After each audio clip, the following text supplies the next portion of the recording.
Hey Yele Nation, so someone reached out to me and said she wanted me to teach us how to make a kimono jacket.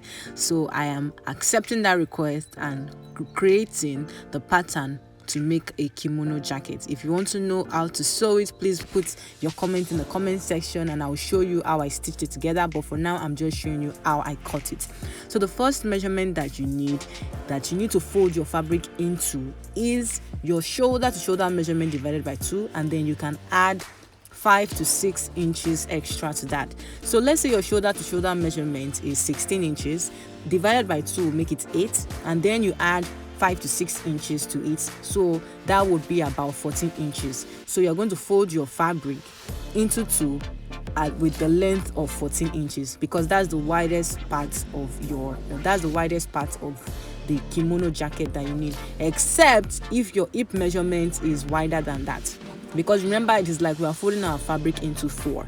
Like technically it's like we're folding our fabric into 4, and right now I'm only cutting the back pattern. So the neckline that I used is 3.5 inches by 1 inch. Now, if it is for a smaller neckline, you can use 3 inches by 1 inch. So I'm marking 3 inches right now. I'm marking 5 inches. If you have watched how to make a basic bodice pattern, you understand the reason why I did that. So if you haven't watched that, please go check that video out. So I went down by 1 inch on the 5 inches mark, and then I'm going to just draw a slant line all the way down. This is what I'm accounting for as my shoulder slope. Because the shoulder is longer than usual, I'm extending that line all the way down to the end of my 14-inch mark. The next thing now is to measure the length of my armhole.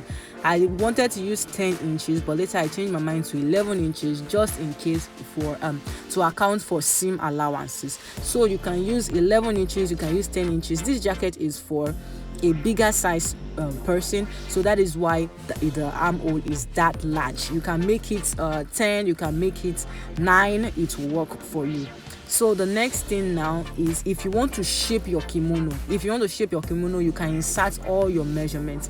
But this kimono, there is no shaping because there's going to be a belt with it, so the belt will create the shaping around the waist. But if you want to create your shaping, you can insert all your measurements, bust, waist and hip, and add an extra 4 inches to it. That will create sort of like a shaping kind of thing for the kimono. That's if you want to shape it. I'm just showing you what it looks like if you want to shape it, but I am not going to shape mine. I'm just going to leave it as a straight line from top to bottom. I'm only going to cut out the neckline and cut out the length of my kimono. So you see that making the kimono is very, very, very easy to make.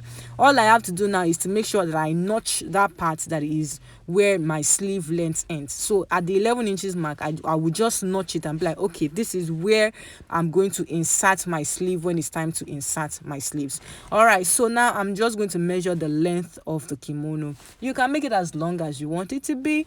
This kimono is actually quite long. It's going to get to the floor. So I'm measuring about the length that my client gave me was 50 inches. So I'm going to add extra 4 inches just to account for any miscellaneous things that could possibly happen that I'm not foreseeing right now.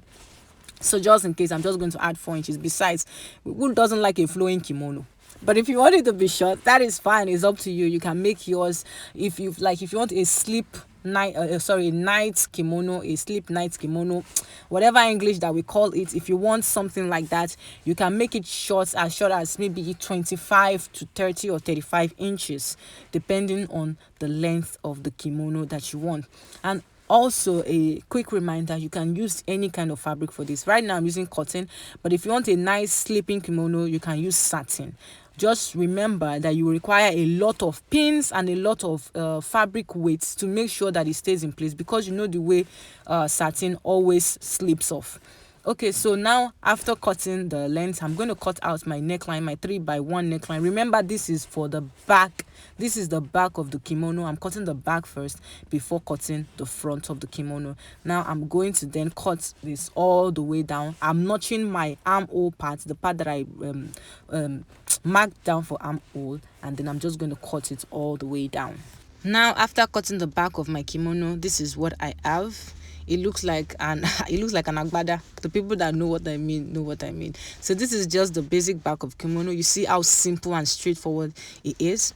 Now the next thing now is to cut the front of the kimono. So I'm going to fold my fabric the same way I folded it at the front, with the same amount of inches, or I used 14 inches for the back, so I'm going to just measure the same. I'm going to fold it as 14 inches also. So after folding my fabric into two, I'm going to place my back pattern on the front pattern, like so, like the way you are seeing me do. I'm just going to place it on each other so I can use the back pattern to cut out at least my shoulder slant and to mark exactly where my neckline starts from. So I am arranging it right now as you see me do, and the next step is to show you how to cut the front. So the neckline of both the front and back starts at the same point. Remember, the back was 3.5 inches, so the front is also going to be 3.5 inches. So after setting, I'm going to just mark down my 3.5 inches point because I want exactly that same distance at the neckline. The depth will actually be different. Only the length is the same, but the depth of it is different. So that's the only part I'm going to notch, and then I'm going to then draw it all the way down to meet about like around your waist. You're going to draw that slant from that 3 inches mark at the front, and you're going to slant it gradually from there to your waist area. So it's going to be a gradual slope. Like, it's not going to be a sharp slope, because if you make a sharp slope, it's just going to look like a v-neck. But you just want it to be a gradual slope from that top all the way to your waist area.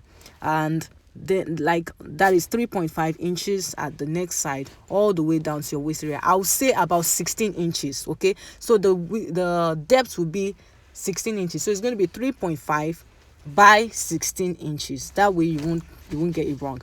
So now I'm going to cut out the neckline and then cut out the shoulder slant.